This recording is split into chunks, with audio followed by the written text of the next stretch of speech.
Welcome to my presentation. প্রিয় শিক্ষার্থীরা, আজকের ক্লাসে সবাইকে স্বাগতম জানাচ্ছি। তো আমি মাজহারুল ইসলাম তোমাদের সাথে আছি। আমার যে ক্লাসটি চলমান রয়েছে তোমাদের সাথে সেটি হলো কমপ্লেক্স থেকে সিম্পল। ইতিমধ্যে 15টি নিয়ম আলোচনা করেছি, আজকে আরও 4টি নিয়ম আলোচনা করব। অর্থাৎ আজকে কমপ্লেক্স থেকে সিম্পলের সর্বশেষ ক্লাস, অর্থাৎ পার্ট বাই পার্টগুলি আমি ক্লাসগুলি তোমাদের সামনে তুলে ধরছি। তো কথা না বাড়িয়ে মূল কাজে ফিরে যাই যে হয়েন যুক্ত নির্দেশক কমপ্লেক্স সেন্টেন্সকে সিম্পল করার নিয়ম। হয়েন যুক্ত ক্লজে যদি ছোট সময়, বয়স, ঋতুর নাম উল্লেখ থাকে, খেয়াল করো, ছোট সময়, বয়স এবং ঋতুর নাম যদি উল্লেখ থাকে সেক্ষেত্রে কি প্রথমে হয়েন উঠে যাবে, তারপরে হয়েনের পর সাবজেক্ট, অর্থাৎ ওই সাবজেক্টের মধ্যে যদি ইট থাকে এবং তার ভাগ যদি থাকে তা উঠে যাবে। আর যদি ছোট সময় বোঝায় তাহলে এট অথবা ইন বসে। তারপরে কি ঋতুর নাম থাকলে তার পূর্বে ইন বসে। আর বয়সের নাম উল্লেখ থাকলে কি হবে? এট দ্য এজ অফ বসবে। কি বসবে? At the edge of. আবার বলছি, খেয়াল করো, যদি ছোট সময় বোঝায় তাহলে তার পূর্বে হবে এট অথবা ইন। আর যদি ঋতুর নাম উল্লেখ করা হয় তাহলে হবে শুধু ইন। আর বয়স উল্লেখ থাকলে এট দ্য এজ অফ। তাহলে খেয়াল করো যে কি it was when it was daylight I was half awakened by the sound of chopping। তাহলে প্রথমে when উঠে যাবে, তারপরে কি সাবজেক্ট হিসেবে ইট আছে, এটা উঠে যাবে, তারপরে তার ভার্ব উঠে যাবে। তাহলে ডেলাইট দিনের বেলা, তাহলে সেটা হচ্ছে কি ছোট সময়। তাহলে ছোট সময়ের পূর্বে কি বসে? এট অথবা ইন। তাহলে এই ক্ষেত্রে হবে এট। তাহলে কি হবে? এট ডেলাইট, তারপর কমা, বাকি সূত্রটুকু কে হুবহু থাকবে। I was half awakened by the sound of chopping। তারপরে when it is spring the cuckoo sings। তাহলে আগের নিয়ম মতোই when বাদ যাবে, তারপরে সাবজেক্ট ইট, তারপরে ভার্ব বাদ যাবে। তাহলে স্প্রিং, স্প্রিংটা হলো কি একটা ঋতুর নাম। তো ঋতুর নামের আগে কি হবে? সূত্র কি বলছে? ঋতুর নামের পূর্বে হবে ইন। তাহলে কি ইন স্প্রিং, তারপরে কি দা কাকু সিংস। কারণটা কি সিম্পল সেন্টেন্সের বৈশিষ্ট্য কি একটা সাবজেক্ট একটা ফাইনাল ভার্ব। তারপরে when he was 4 he left his village। বলছে কি যখন তার বয়স 4 বছর ছিল তখন সে গ্রাম ছেড়ে চলে গিয়েছে। তাহলে এখানে কি বলা আছে? বয়সের কথা উল্লেখ থাকলে কি হবে? at the age of, অর্থাৎ when সাবজেক্ট এবং ভার্ব বাদ যাবে। তাহলে at the age of 4, তারপরে কি he left his village। তারপরে 18 নম্বর নিয়মটা কি আছে?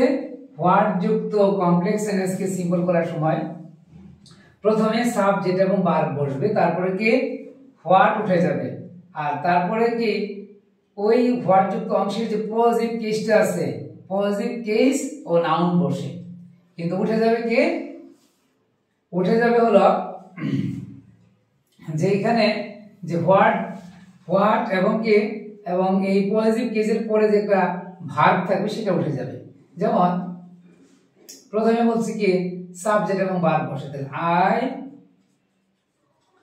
নো, তারপর উঠে যাবে কি হোয়াট এবং ভার্ব, তাহলে আই নো হিজ নেম। দ্বিতীয় বাক্যে কি লেখা আছে? We know what her address is. তাহলে এখানে হোয়াট এবং এই যে ভার্ব, তাহলে উই নো হার অ্যাড্রেস। আশা করি দুটি নিয়ম বুঝতে পেরেছো। এখন আরো দুটি নিয়ম তোমাদের সামনে তুলে ধরছি। প্রিয় শিক্ষার্থীরা, এখন তোমাদের সামনে আরো দুটি নিয়ম আলোচনা করছি। রোল নাম্বার 19, when দ্বারা সময় না বুঝিয়ে যদি কোনো কাজ করা বোঝায় তাহলে প্রথমে কি হবে?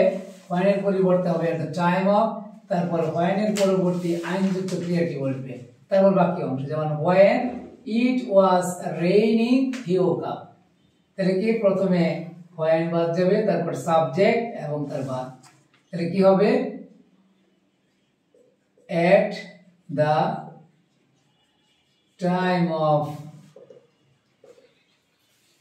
raining, তারপর কি he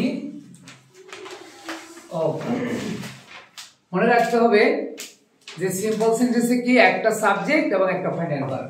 ব্যাখ্যা করলে at the time of হয়ে গেল phrasal verb, he subject, woke up হলো কি আমার final verb.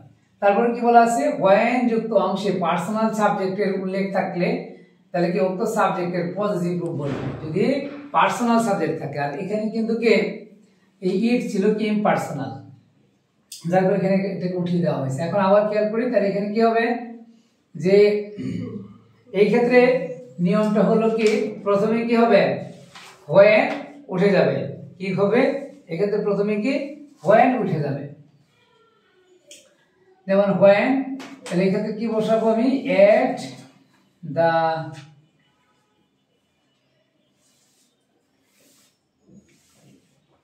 at the time of, at the time of positive case ki there, at the time of their,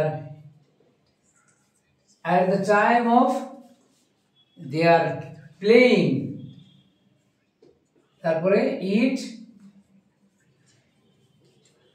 began to rain। শুধু খালি কি এখানে when এবং কি ভার্বটা উঠে যাবে, কিন্তু যদি পার্সোনাল সাবজেক্ট থাকে তাহলে তার কি হবে পজিটিভ কেস। সর্বশেষ নিয়ম আনলেস যুক্ত কমপ্লেক্স সেন্টেন্সকে সিম্বল করার নিয়ম। প্রথমে বলবো উইদাউট, তারপর কি আনলেস এবং সাবজেক্ট এটা উঠে যাবে, তারপরে ওই ক্লজের যে ভার্বটা থাকবে তার সাথে কি হবে আইএনজি যুক্ত হবে, তার পরবর্তী যে অংশটা থাকবে ওটা হুবহু বসবে, অর্থাৎ ওখানে সাবজেক্ট এবং ভার্ব কোনো পরিবর্তন হবে না।